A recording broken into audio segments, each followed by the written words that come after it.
數個月嚟，美國間諜24小時監視一個人，佢瞓邊、食乜、着乜，甚至連寵物都有人盯實。美軍為咗佢喺美國本土原比例複製咗一間加拉加斯安全屋，反覆演練突入路線。行動名稱叫絕對決心行動。聖誕到新年，美軍全數待命，只等一個指令。直到某個夜晚，美東時間22:46，總統一句話去吧。而有趣嘅係，新聞仲未爆，油價已經先喐咗。因為當一個產油國嘅政權出事，市場第一個反應呢，從來唔係正義，而係供應會唔會斷。而當你諗到呢一步，你就會明白點解資金開始默默流入石油股。大家好，我係 Piers 皮亞斯，歡迎大家收睇今日嘅美股3分鐘。中意呢個內容，記得俾 like 同 subscribe。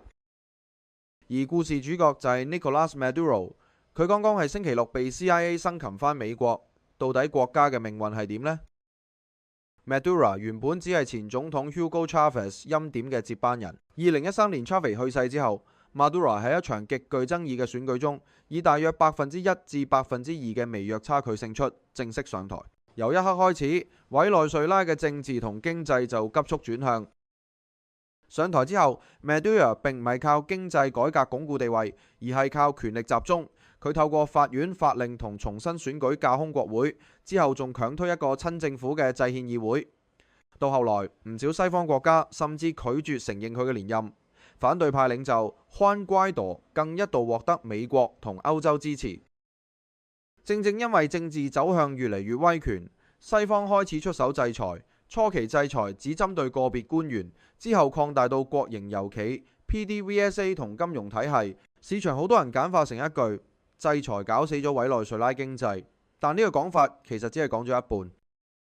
數據好清楚，由2014年至2020年代初，委內瑞拉 GDP 累計下跌大約75%至80%，經濟規模剩翻原本嘅1/4左右。呢個跌幅甚至比好多戰爭國家仲誇張。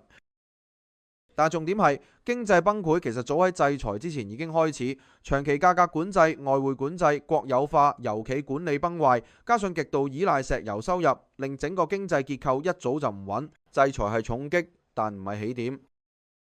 講到呢度，一定要提2007年嘅一個關鍵決定。當年 Chavez 推動資源民族主義，強制奧里諾科重油帶項目轉為國家控股，美國兩大油企 Exxon 同 ConocoPhillips拒絕接受條款，資產被直接收歸國有。事後多年仲要打國際仲裁，結果顯示 ConocoPhillips 最終獲裁定賠償大約80幾億美元，成為史上最大宗投資者對國家索償之一。呢個數字本身就已經說明，當年被收走嘅油田同升級設施價值極之驚人。